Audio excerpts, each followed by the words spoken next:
Recording. Okay, so yesterday we finished the section 4.2. And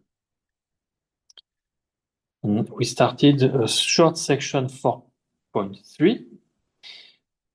So this section will be written for information only, but in fact the information contained is very useful conceptually because the process of equivalentization and disequivalentization explained in the previous subsection was a bit dissymmetric in the way to, of course, we prove the two equivalence, but in this section 4.3, they explain that in fact you can produce a process from in one way to the other way, which are completely parallel. We just consider bimodule instead of module, and then it's even more general. You don't need to get this central assumption. And as we will see, it will be related to the fact that RepG and VecG are Morita equivalent, categorically Morita equivalent. And such a two equivalence, in fact, can be stated more generally for any pair of Morita equivalent fusion category. So in fact, you have a much more general result for any pair. So what we mentioned about VEC and RepG is only a very specific case, and in my opinion, it will be more clear to prove the theorem for any pair of Morita equivalent fusion category. And then to apply to VEC and RepG to get maybe it may be able, maybe it's possible to avoid a lot of technical aspects, a lot of boring aspects in section 4.2. But in fact, I saw today in preparing the course for next week that there is a remark later in the section 4.4 where the author are also expecting something like that, but a priori, they did not find a way to do that. So maybe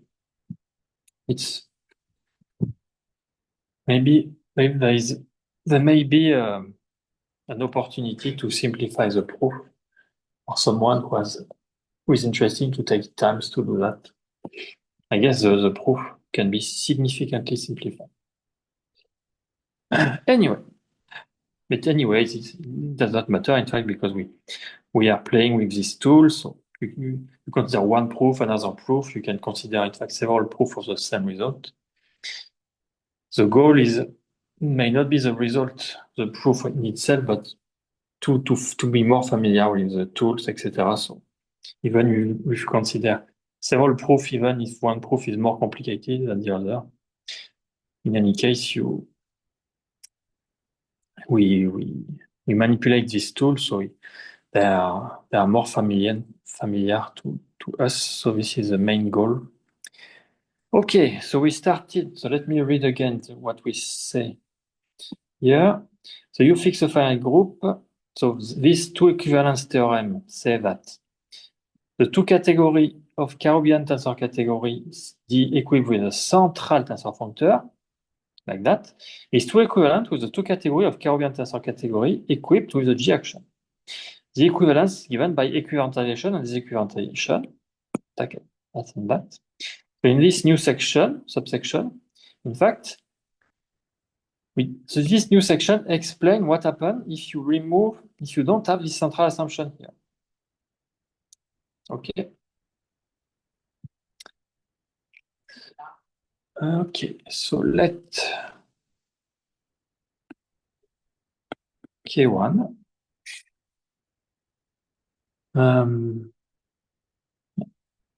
be the two category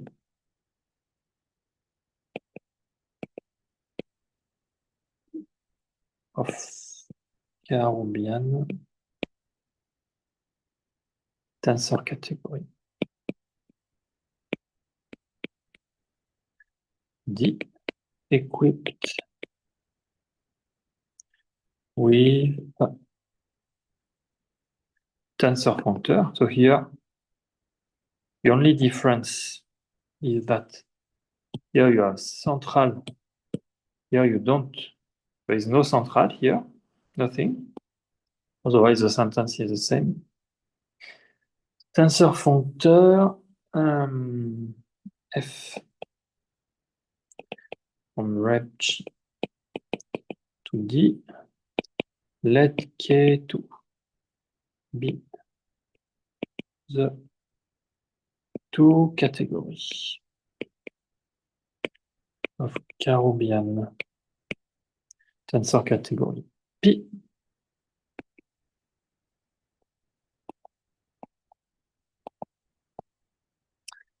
Equipped with a tensor functor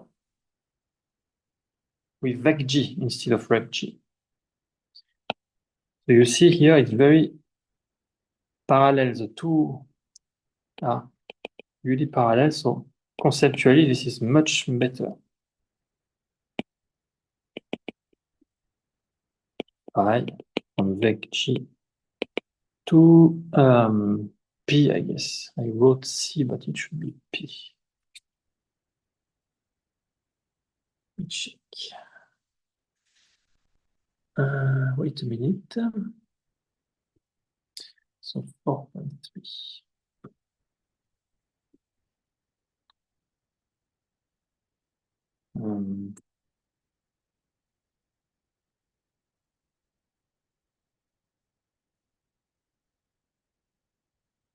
Yeah, like they wrote also C. There is a typo in the paper. Not C, but P. I hope they use P. Yeah, they use P everywhere else. It's P. E. Okay. So let A denote the regular algebra in WebG. And we will also consider an algebra in VecG, the group algebra. So it's completely parallel, so that's very nice. Denote the regular algebra in RepG. So remember the regular algebra of function equals function from G to K. And okay, so you consider the category D in K1, so equipped with a tensor functor f from RepG to D. Then the category of bimodule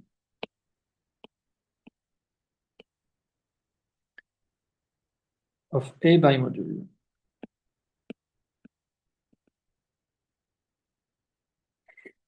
in D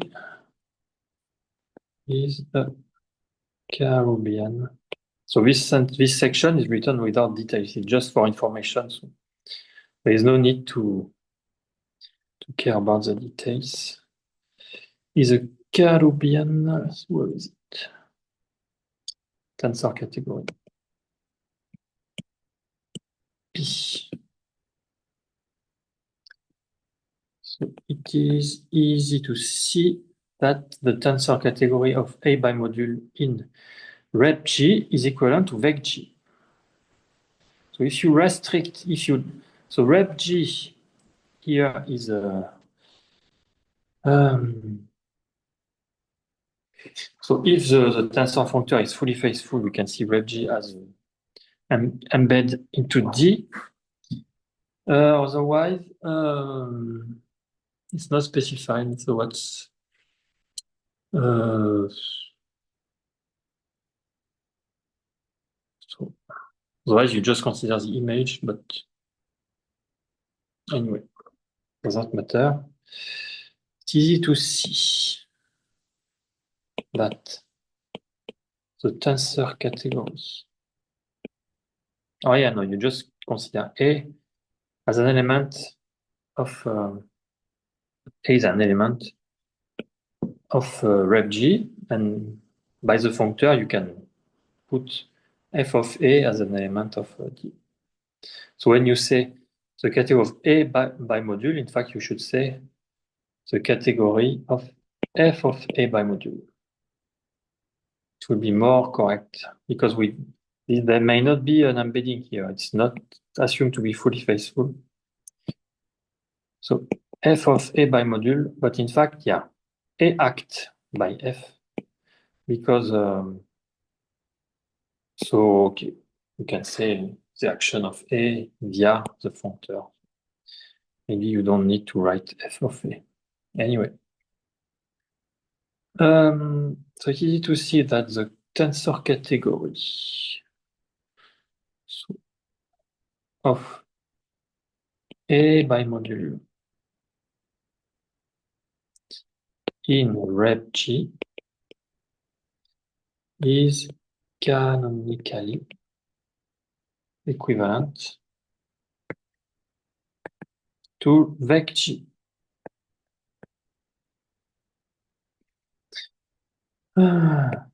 So we obtain a tensor functor from vec G to P. We obtain tensor functor psi from vec G to P.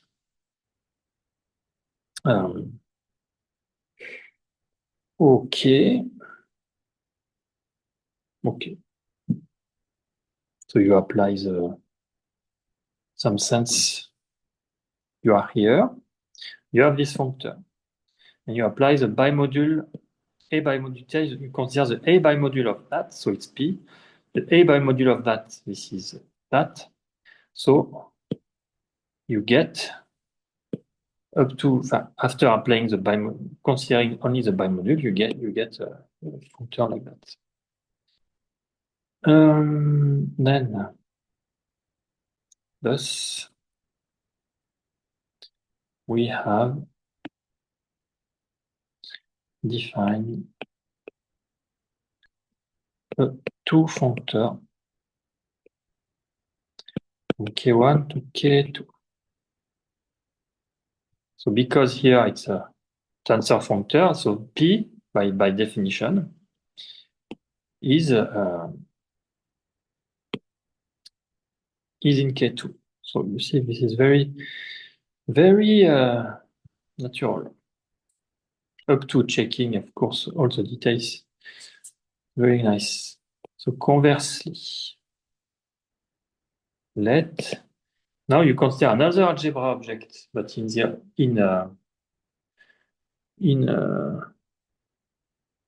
vec G, be the group algebra K regarded as an algebra object in vec G. You do the same thing. Like this is completely parallel. If B in K2, then the category of B, we see exactly the same thing. B by module in P is a Kaloubian tensor category. Again, it is straightforward to check that the tensor category of B by module in vec G is rep G. It is straightforward.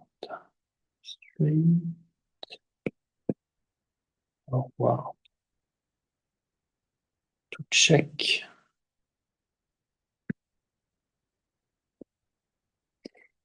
that tensor category of B by module in avec G, identify with rep G. Therefore, exactly as before, we obtain the tensor functor f from rep G. This define a two functor.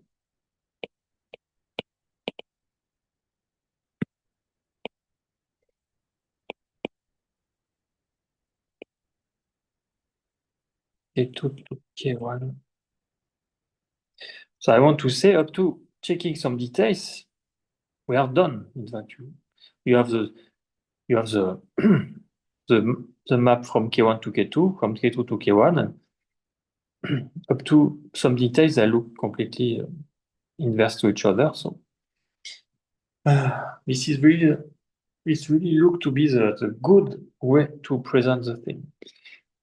Unfortunately, it's expected but not clear how to use that to deduce to recover all what was done at the beginning of section 4.2.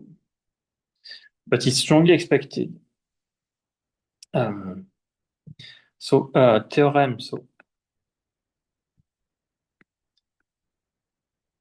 theorem which will state but not prove, because this section is for information only, but it's proved in another paper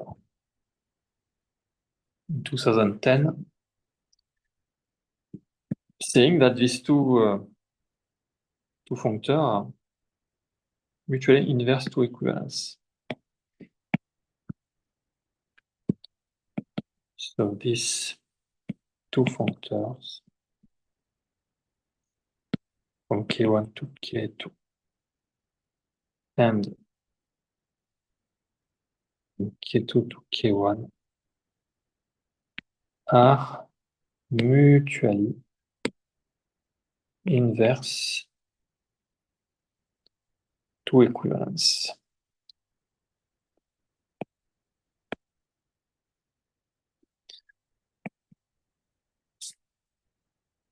And so this theorem is proved in a paper by Tingoff, Nishi, Shostrik.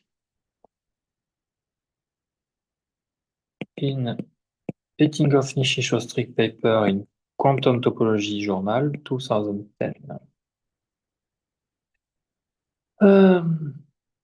So the following remark will outline the main idea in the proof. Yeah, but not that, in fact, this theorem 437 will not be used elsewhere in the papers, in the class. So, no need to be afraid. So, in the remark below, we outline the main idea of the proof, not that this theorem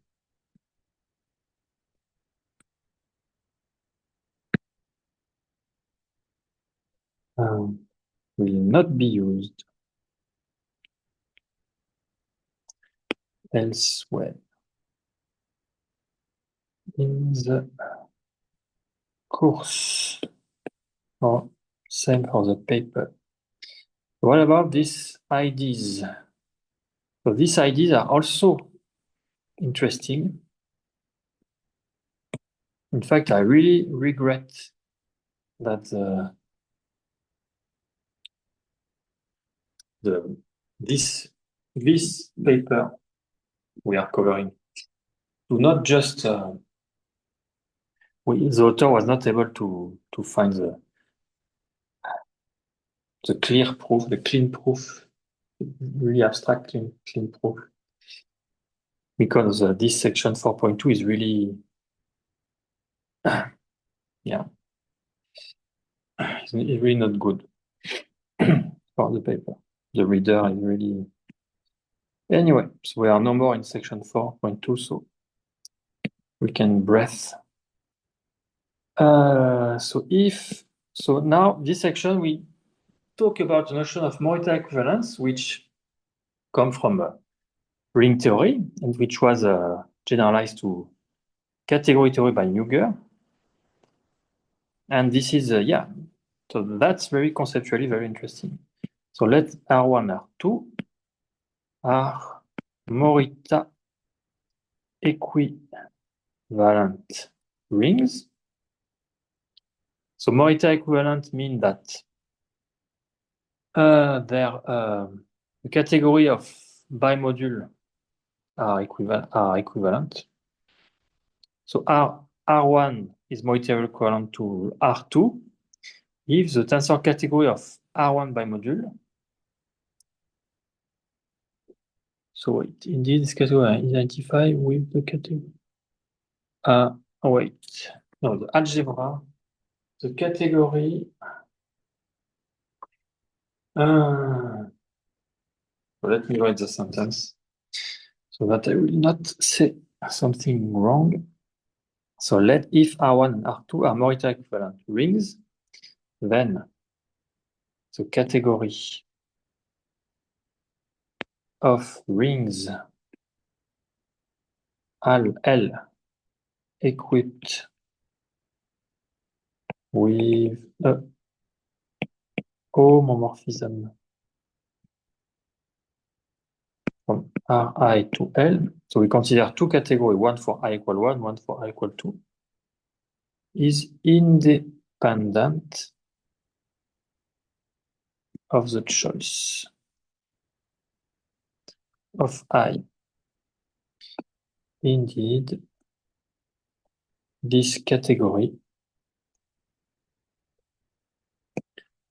can be identified with the category of algebra in the tensor category of Ri bimodule.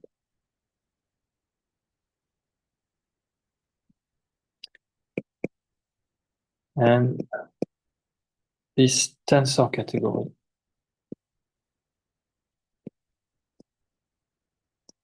is the same for I equal 1 and 2. I want to say by definition of what is Morita equivalent.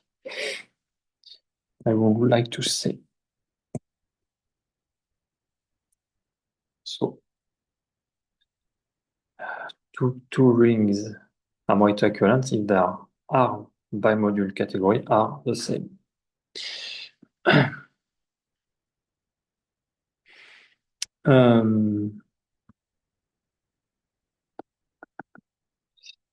Okay, so in fact, Muger generalized this notion to categorical Morita equivalence of fusion category.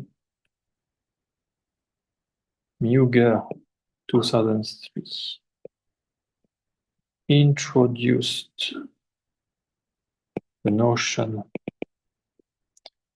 of Morita equivalence of fusion category.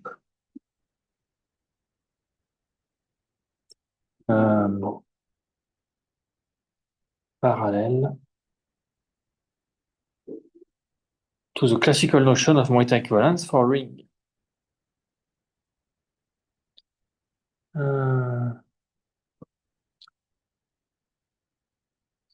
To the classical notion of Morita equivalence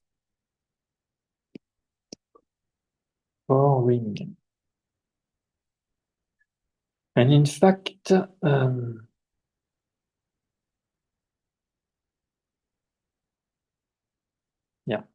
notion of Morita equivalence. So Muger use the name, used the term weak monoidal Morita equivalence. Weak monoidal Morita equivalence. Just for notation. Yeah, so in this paper that do not explain the details of the Morita equivalence, but in fact this is very, very well explained in the EGNO book. So, and certainly well explained before EGNO book, but the EGNO book covered this notion in a very clean way. So,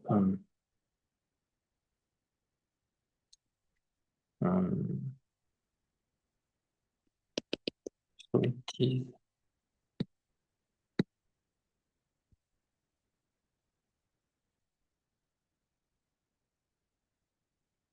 it will not be further explained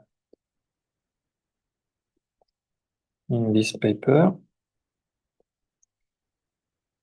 but see EGNO book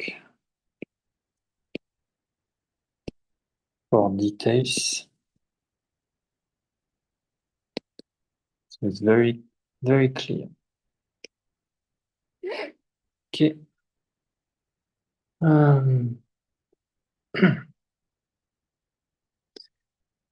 Okay.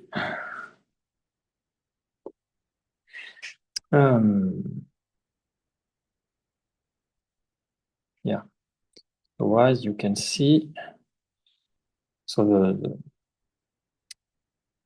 the original reference before EGNO book is, so you go to Muger 2003, as mentioned before, and to Ostrich 2003 also.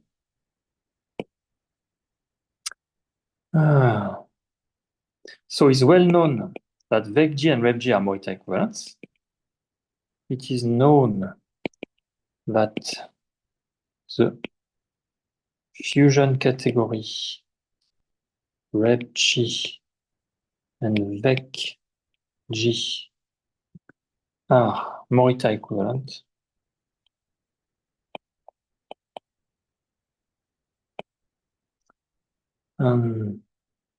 And they state that this is a reformulation of theorem 4.4. So theorem 4.4, which, so let me check.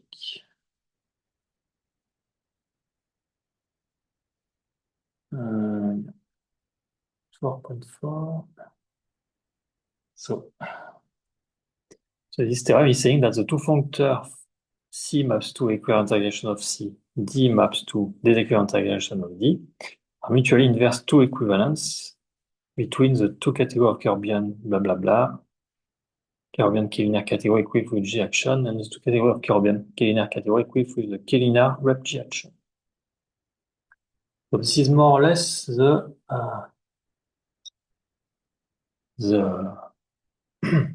big result in section 4.1. Let me check something. So section 4.1, yeah.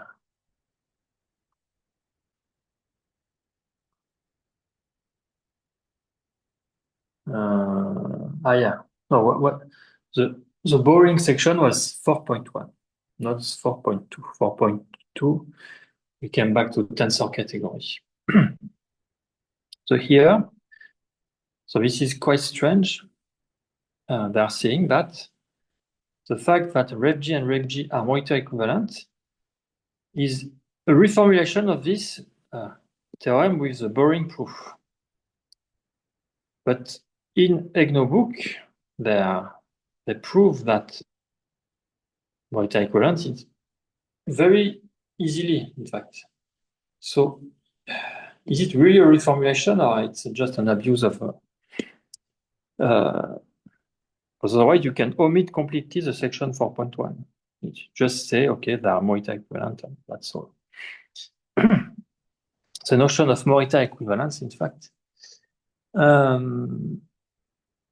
that defines the notion of, in EGNO book, you have a fusion category and you have a module category, and you define the notion of dual with respect to a module. And in fact, this is all this kind of thing are Morita equivalent, but you can do this for that, and so using some general result, you can immediately get that and that are Morita equivalent. So I'm a little bit confused whether it's really equivalent to that. Then, if it is true, I should omit to consider to talk about the section 4.1. So now it's too late, but it's not clear. Anyway, in any case, that's very important.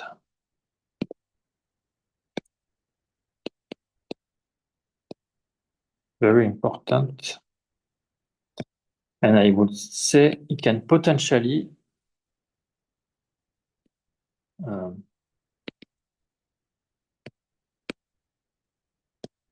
so maybe some details are missing, but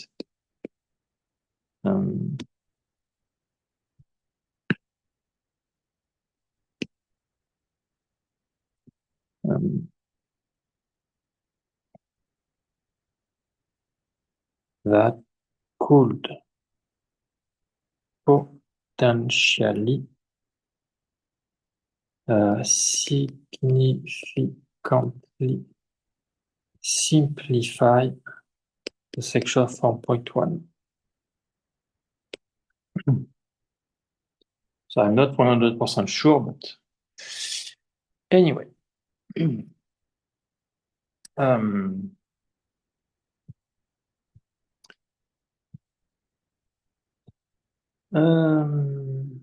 Okay. So the point is that VecG and RepG are not the only known example of Morita equivalent fusion category. You have plenty of examples.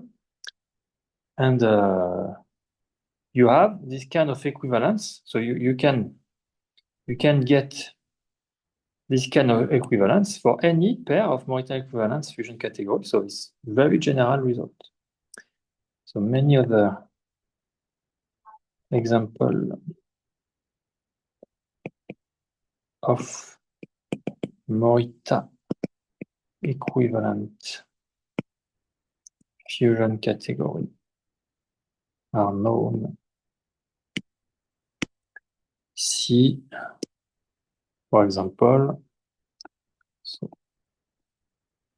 Ettinghoff-Ostrich 2004, so Muger 2003, the first part, Muger 2003, second part. And so, as I said,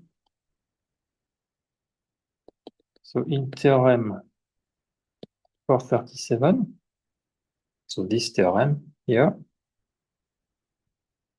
you can replace VecG and RepG by any pair of Morita equivalence fusion category. One may replace RepG and VecG with any pair of fusion category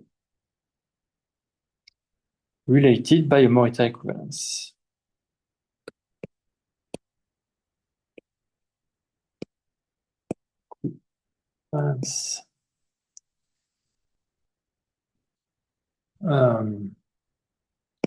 So this generalization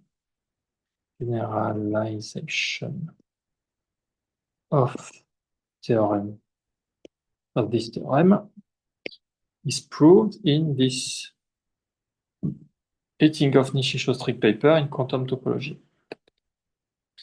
Here. So what we referred before. So using the ID explained here. So what I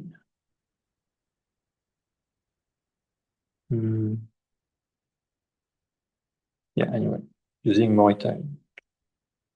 So what ID there are here? There's no ID. Just saying that you can generalize. More time. Look. It needs this. Anyway, let me check if I omitted something. Otherwise, does not matter. So 439.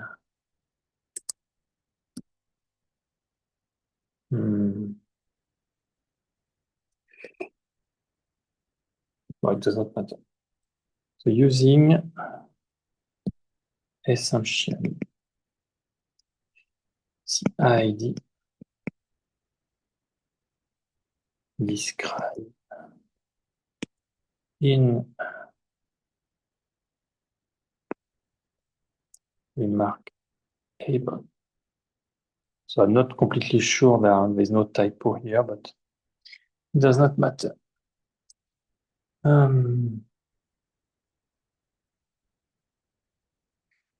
Yeah, and here I want to say that this approach with this general approach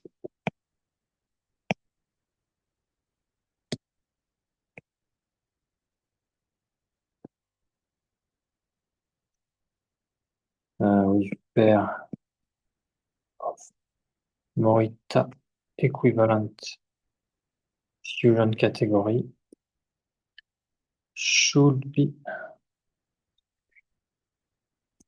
much more,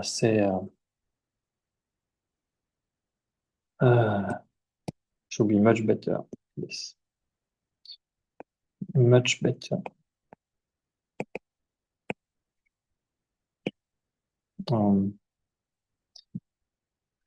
Than to yeah. In the sense that more interesting to read or more easier to read, I guess.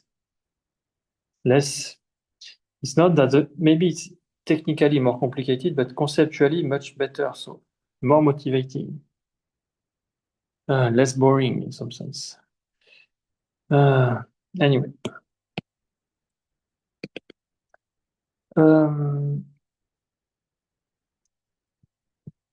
Okay.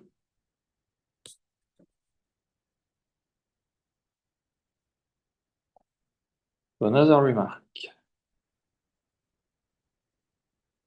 for 39.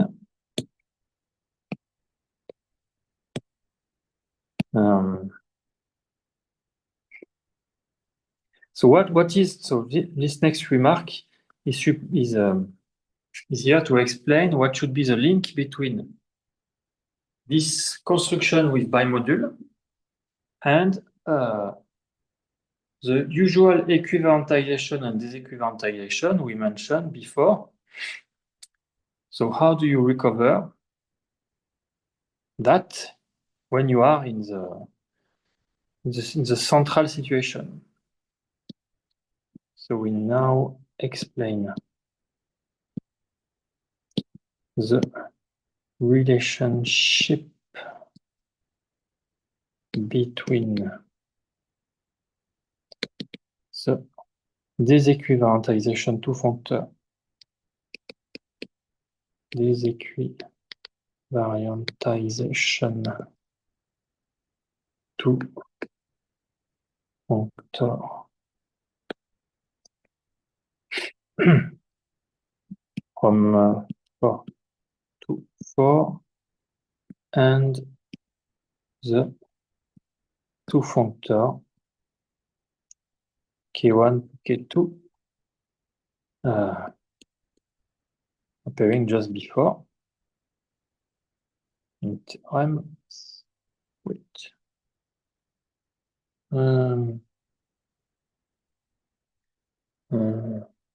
For 37.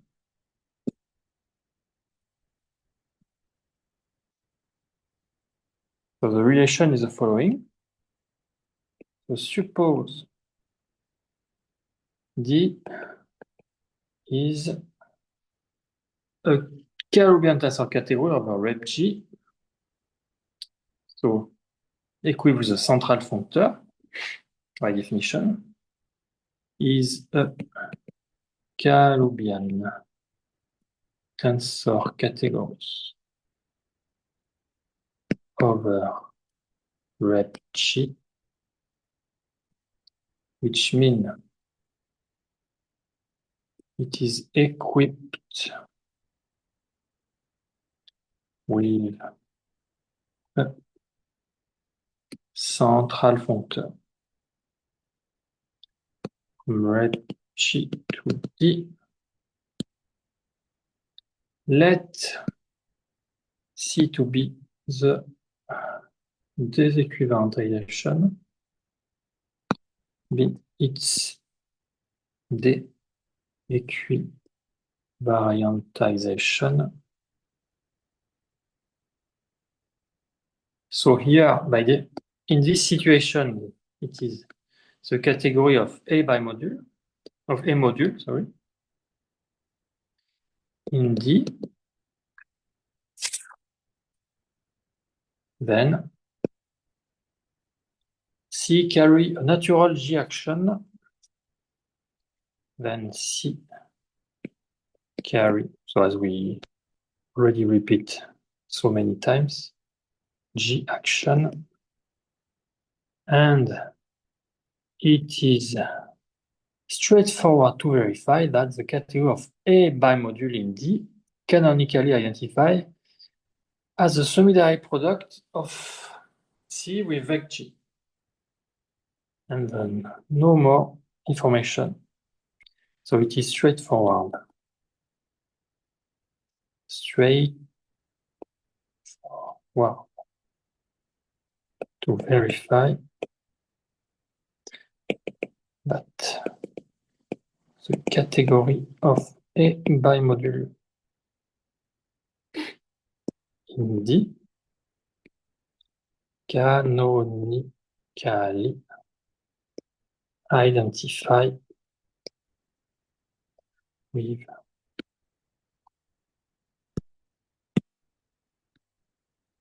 the semi-direct product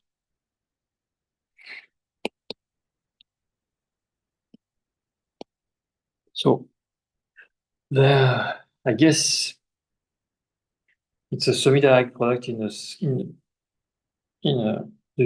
some intuitive sense, but I did not define what the details of what should be a semi-direct product of fusion category. Anyway, we don't.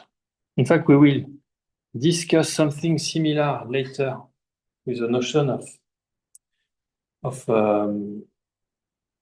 braided G-crossed fusion category, which should be related to that.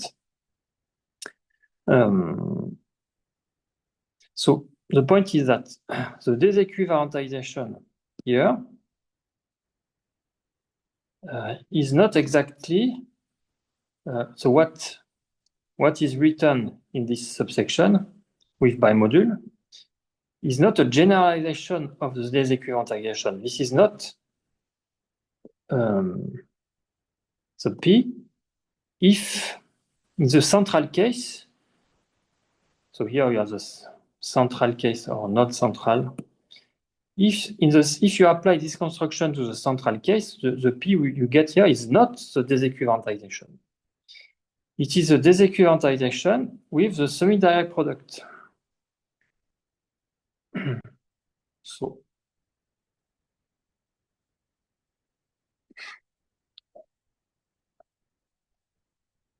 Okay, so that's all for this subsection. So after the pause, we will start section 4.4 called braided category containing WebG and braided G cross category. And you will see this notion of braided G cross category is quite conceptually interesting.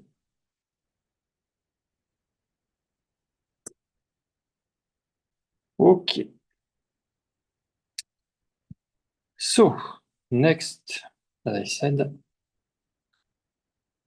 we will introduce this notion of braided G cross category.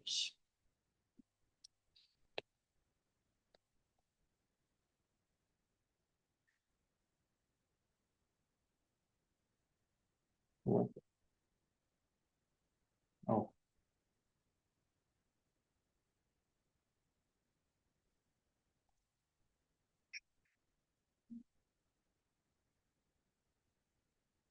Braided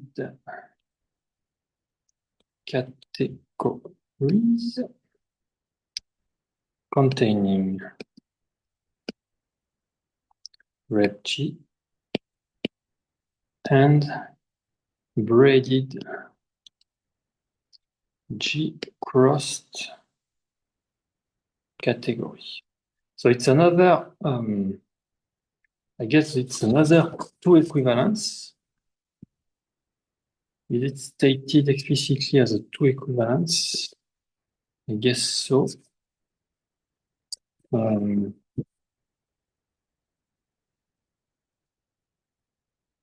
really. Yeah, it's another two equivalence with the notion of braided G crossed. So, contrary to the name, the braided G cross category is not braided. Braided G crossed is a generalization of braided category. When G is trivial, then it's braided category, otherwise it's generalization. So it's this is nice. And so in this section, we will again get another two equivalence. So this topic look a little confusing. In fact, let me mention that again. There are so many two equivalents. We want a single one, in fact. We don't want this plenty of two equivalents with VecG, RepG. This is too confusing. There should be only one with a clean proof, maybe very general for with pair of Morita equivalence fusion category, which apply to VecG, RepG. And we don't want to see any other two equivalents because we mentioned, I don't know, 10 different two equivalents related to VecG, RepG. This is too confusing. It's like the research. In fact, the people are doing research, so the clean notion did not arise yet. You are still doing research. You are still trying something, etc. So after several years, so these papers are quite recent. They are 2010, etc. So this is what happened when the theory will be 20 years old, 30 years old, 50 years old.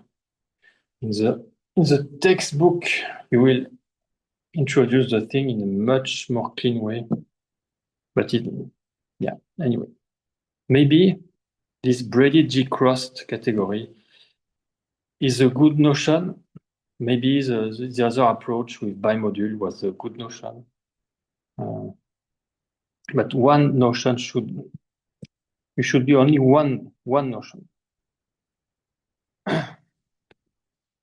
So in this subsection, we restrict attention to tensor categories that are fusion. Restrict attention to tensor categories that are fusion. But what we will say for fusion can, in some straightforward way, be formulated and proved for tensor category. However, it is straightforward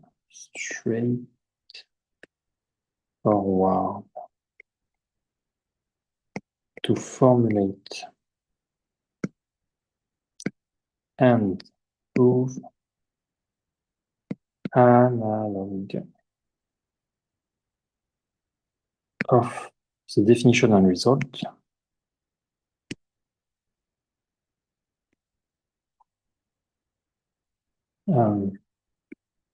of the coming section 441 to 447 for tensor categories. That may not be fusion.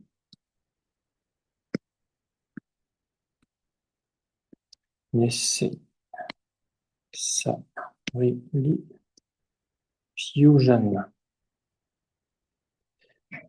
So in the spirit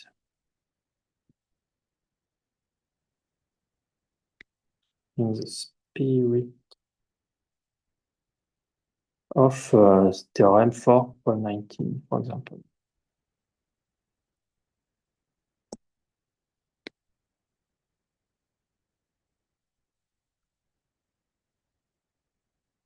Theorem 4.18. Anyway, so 441, braided categories containing a symmetric category. Braided categories containing a symmetric category.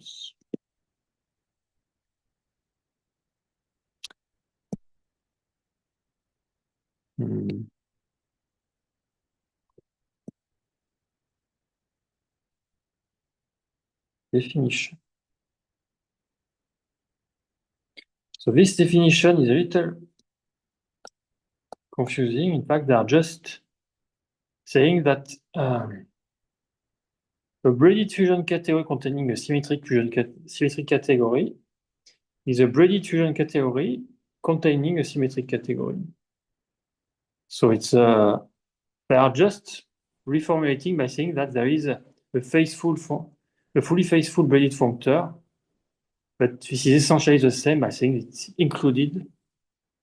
So I'm not convinced to this abstract nonsense definition. Maybe when you talk about RepG is some abstract. So RepG abstractly exists by itself. And it may not be the same RepG inside your fusion category. So you consider a kind of embedding, but it's really, yeah, maybe. And let E be symmetric.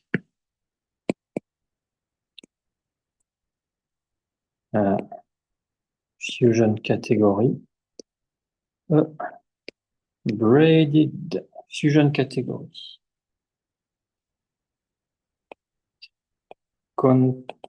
Containing E is a braided fusion category D equipped with a fully faithful braided functor from E to D. So in fact, this definition maybe arrived too late because in several previous sections, we already identified E as a subcategory of D as long as you have this fully faithful assumption. And in fact, I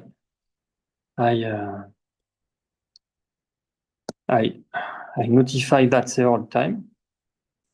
At the beginning, I was a little bit confused because I am not an expert in pure category theory, and I did not realize that fully faithful, which is a definition regarding the morphism, imply an embedding at the level of category. So it was a little bit confusing for me at the beginning. Then I realized it's an embedding, so then I understand why they are considering inside D, always identify inside. So to avoid any confusion, maybe they should put this definition long before in the paper. Now you put this here, it's really ridiculous, in fact. Because you are just saying it's contained if it is contained. So it's up to an embedding anyway.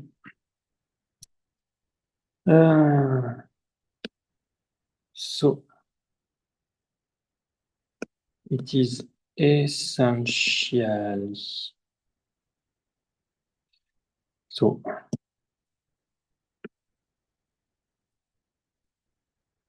there is essentially no difference with just saying included in D. Anyway. So for 2, this we'll discuss the main principle regarding braided category containing a symmetric category. Main principle.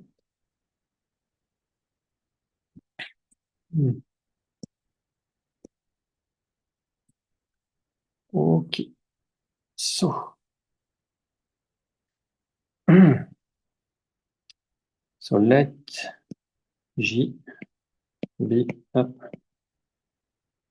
finite group. So theorem for 18.2. Recall that it characterizes the braided fusion category D containing rep G that satisfy the additional condition that rep G is included in the centralizer of D. Remember the notion of to be over rep G for if the category is braided or not. With this specificity in the braided case, rep G should be included in the centralizer of D. So characterize those braided fusion category D containing rep G that satisfy the additional condition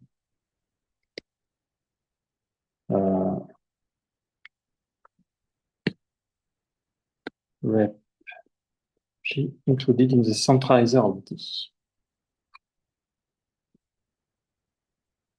Let me check one thing.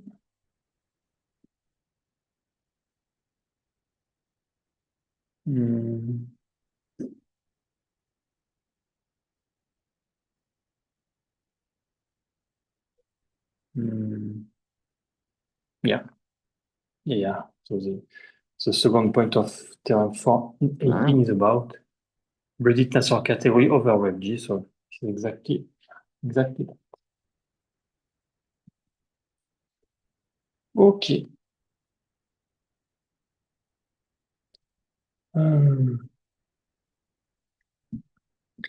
Braided fusion category D contain the satisfy. Characterize, yeah. So they characterize as follows. So you have these two equivalents, always the same. It asserts that such D is essentially the same as its disequivantization. So they are not equivalent category, but this is the same data. You can go from one to the other. This is the point of two equivalents.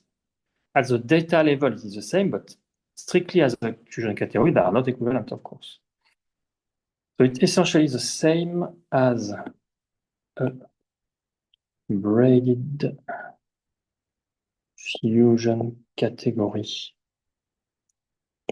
endowed with a braided J action. OK.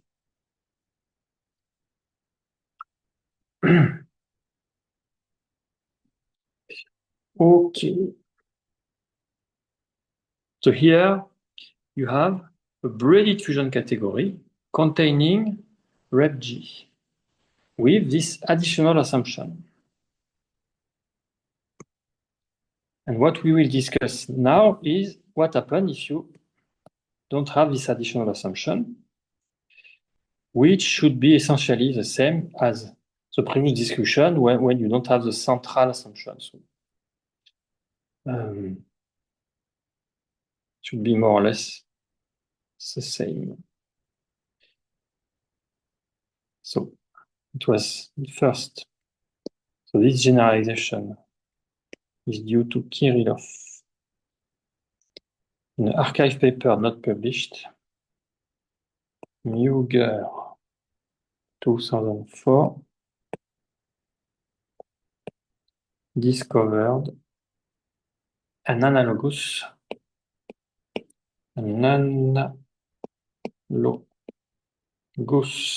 description for arbitrary braided fusion categories. D containing rep G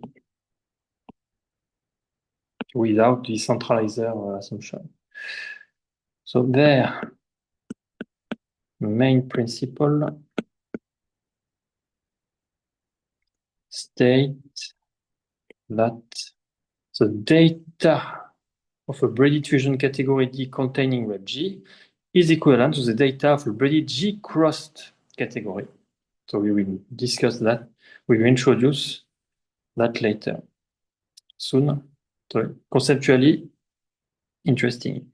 Their main principle state that the data, or datum in fact, because it's in Latin, data is a plural in Latin. Datum is a singular. So you should say datum even if it's strange. But so datum of a braided fusion category D containing rep G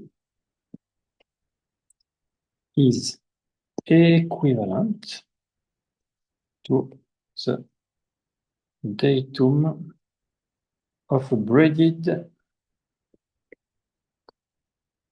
G crossed category C, which may not be braided. It's braided G crossed, but not braided.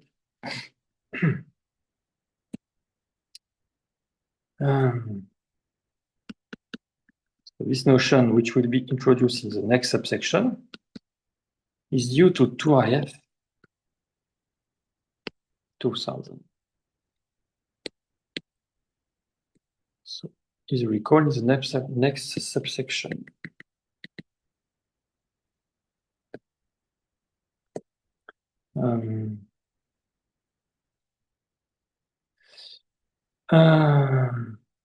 And so you have also, for these two structures, you also have a notion of equivalentization and disequivalentization specific to this structure. So it's a variant of the equivalentization and disequivalentization for the previous structure. So it's kind of variant. This topic is confusing. Why you have so many variants of essentially the same thing.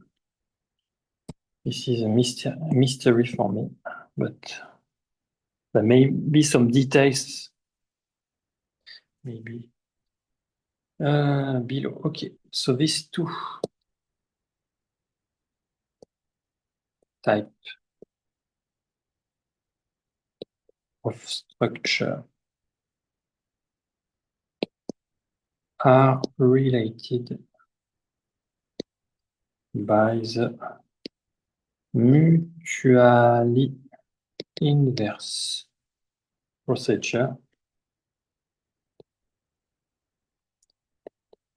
of equivalentization and disequivalentization described in some next subsection.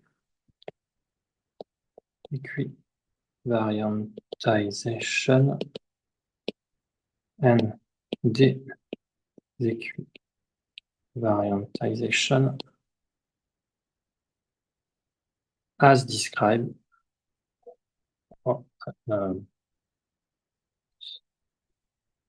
in the sense of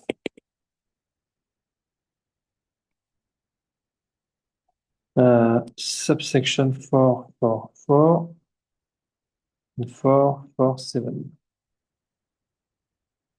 respectively.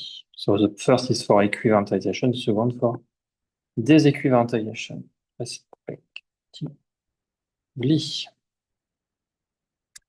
And so the two equivalents will be stated precisely in theorem 444.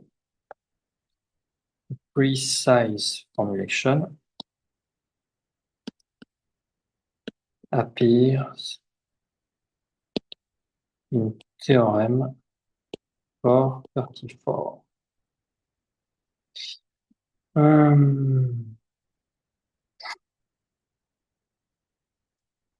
So you have the notion of so again the question,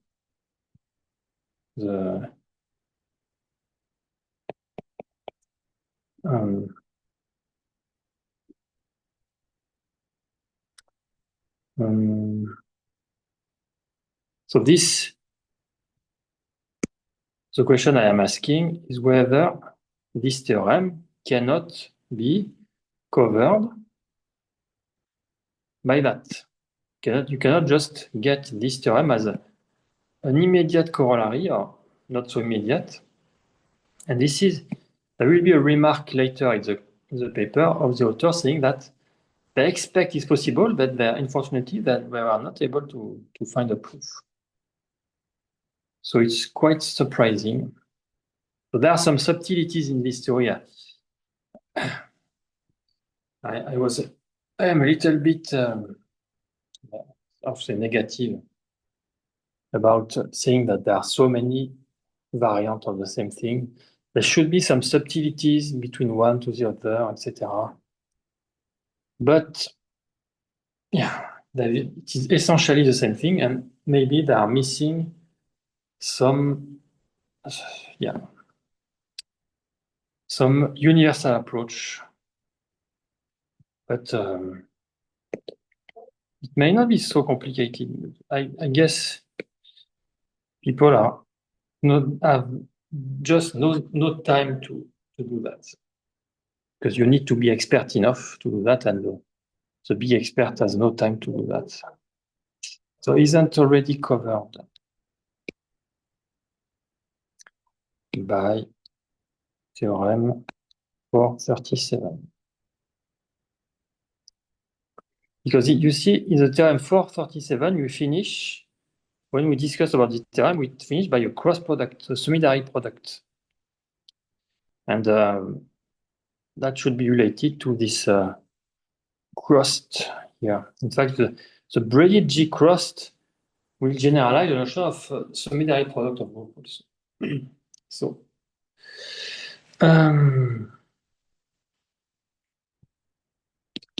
see also the cross product just before section 4. So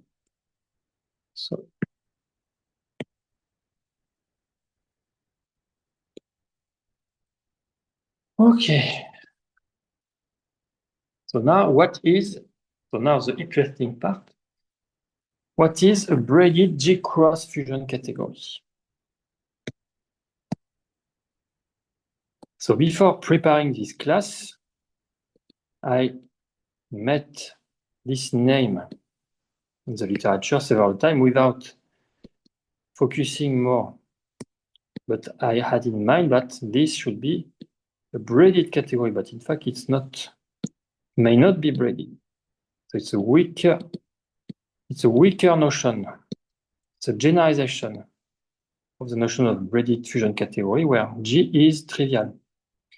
If you take G trivial, it's braided fusion category. Otherwise, it's more general. So this conceptually is interesting. We generalize the notion of braided fusion category.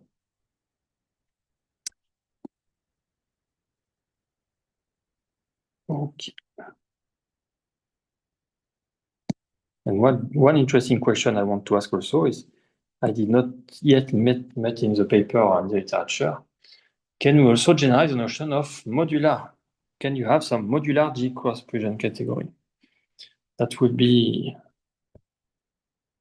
quite interesting because, in fact, in this definition of braided G-cross fusion category, we will have some braiding.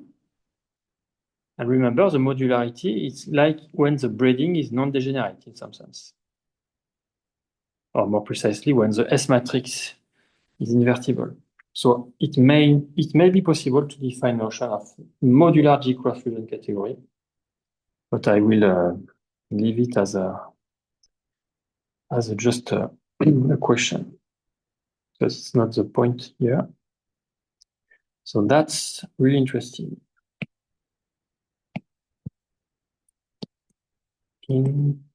Interesting. Okay. So definition. 441.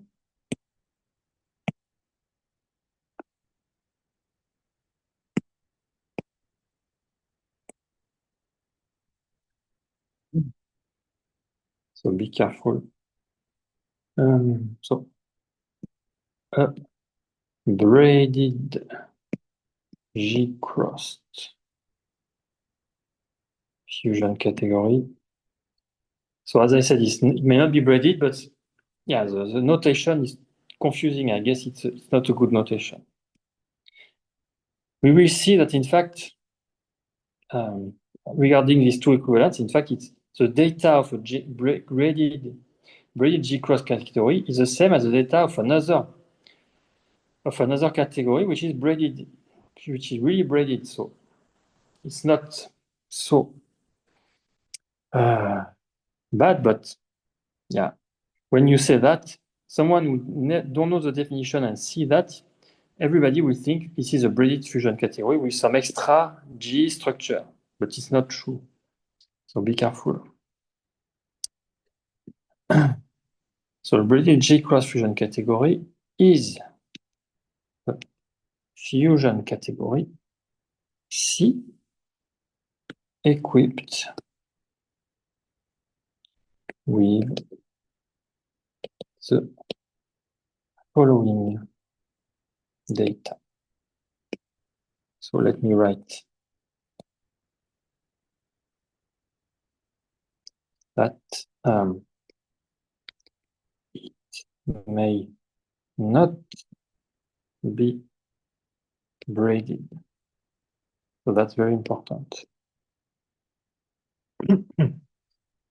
For example, vec G, even if G is non-commutative, admit a structure of braided G-cross fusion category. So it cannot be braided because a necessary condition for a fusion category to be braided is to have a commutative Grothendieck ring. But the Grothendieck ring of vec G is cannot be commutative if the group is non-commutative. But still, you have a structure of braided G cross-fusion category. So, first point.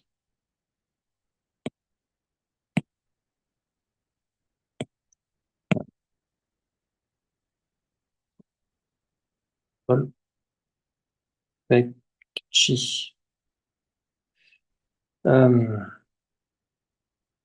Even if G is non-commutative. Okay, so first assumption. You have an action of G on C. Second assumption. You have a grading, a G grading. So you have both an action and a grading, which may not be faithful. Not necessarily faithful grading. C.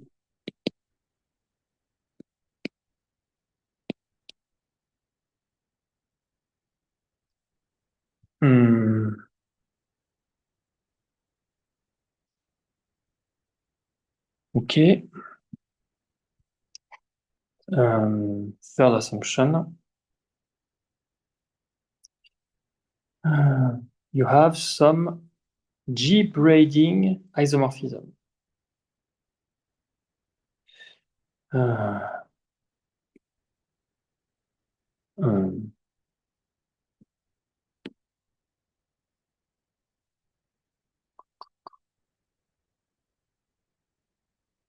So, isomorphism. You have isomorphism below called G braiding isomorphism.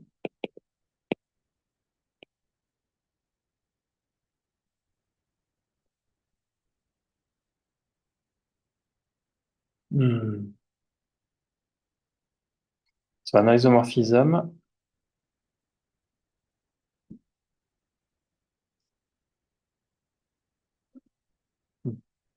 so this way. So X tensor. So wait. So X will be in so let me write isomorphic to G Y tensor X.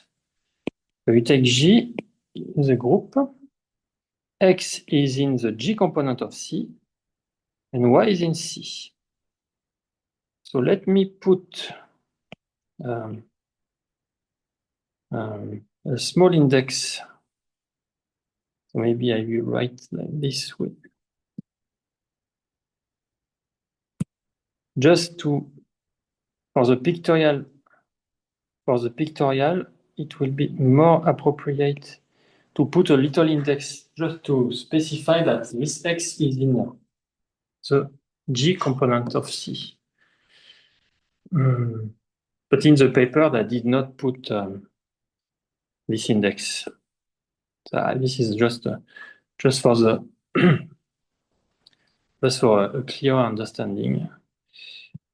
So this is called equation 80 without. Okay. So you can represent this braiding as follow.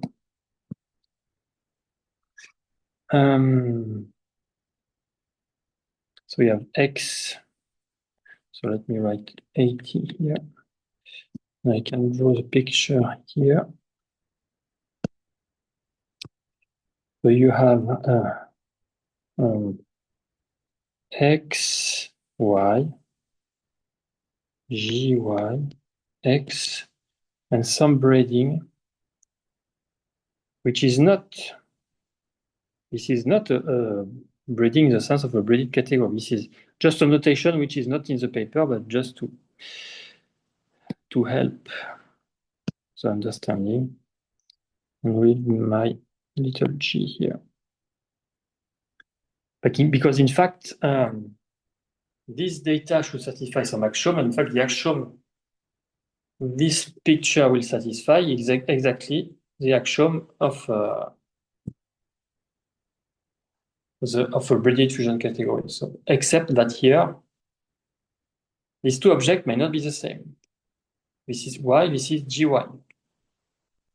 So we will see later when we will talk about G equivalentization that when y is G equivalent, then this will be isomorphic. And so you can get, when we apply the equivalentization of such a braided G cross fusion category, the equivalentization of that in the sense we will mention later will be a proper braided fusion category using this thing. Because this and this will be isomorphic. And the rest will be extended by linearity over all C. Okay, so this data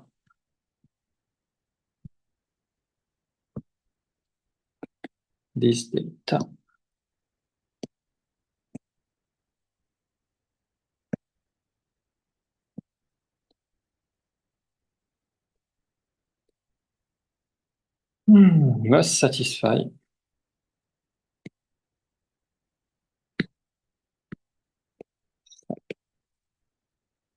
by the following condition. Before writing the following condition, let me write my question regarding modular. So question 1.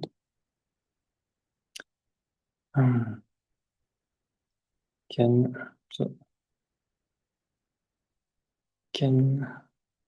we generalize to a notion of decrossed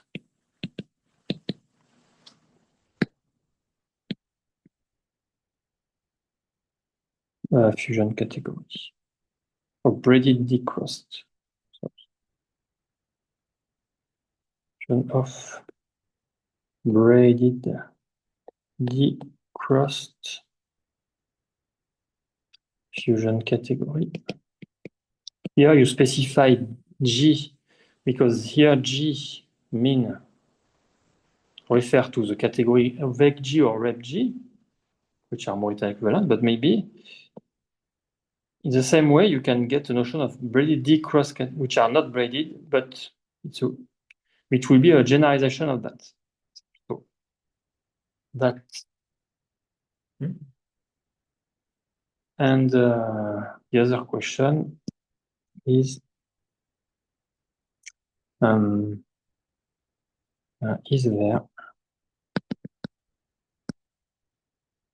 notion of modular G-crossed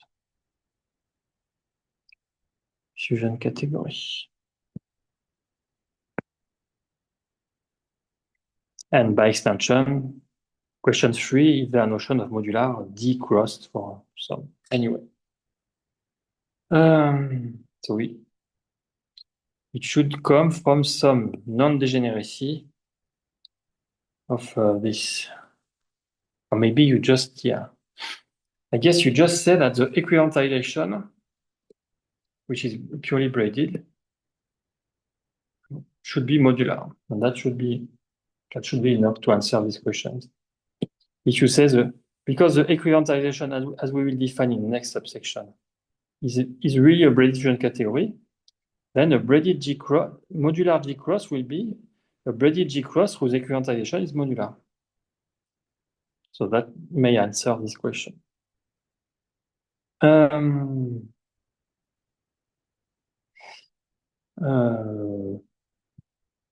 Anyway.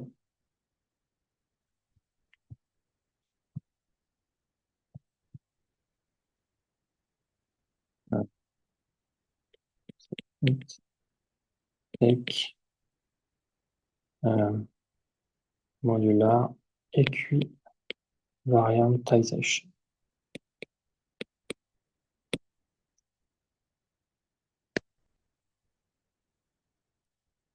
But it can be a theorem. In fact, you can define it abstractly with some non-degeneracy and then prove that it's equivalent to have modular equivariantization. Okay.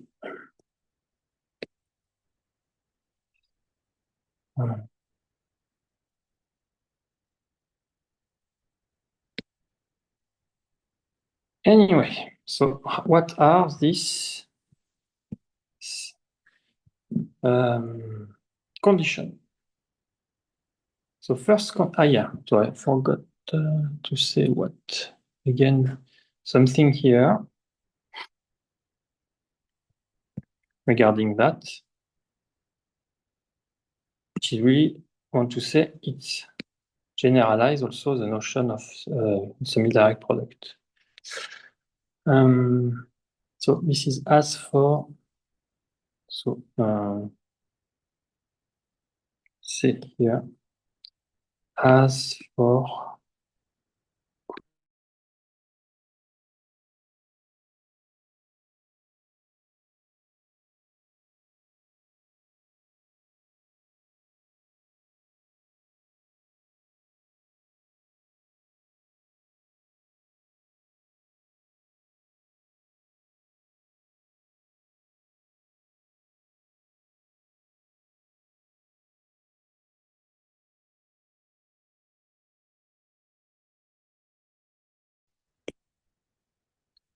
up to a twist, some twist.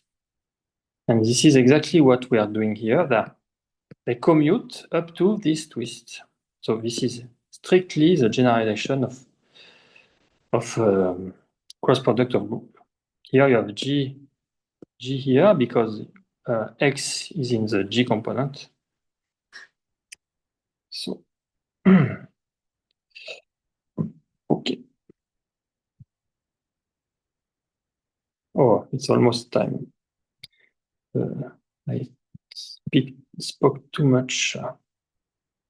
So the following data, first data, G of CH is included in CGH inverse, so this adjoint action for all GH in G. Second data, the isomorphism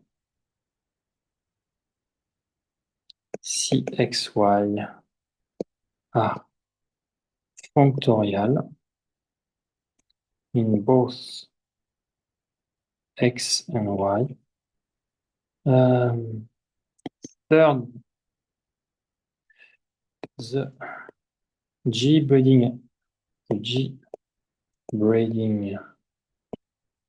is compatible with G action, which means phi of CXY equal C of phi X, no, I forgot the name of this Greek of this letter. Gamma CXY is C gamma X gamma Y, where gamma is in G. 81 equation. And the last equation I will not write because it's the one which involves the big picture. It's just, so I will just say the following diagram commute, and I will stop here. The following diagram, commute.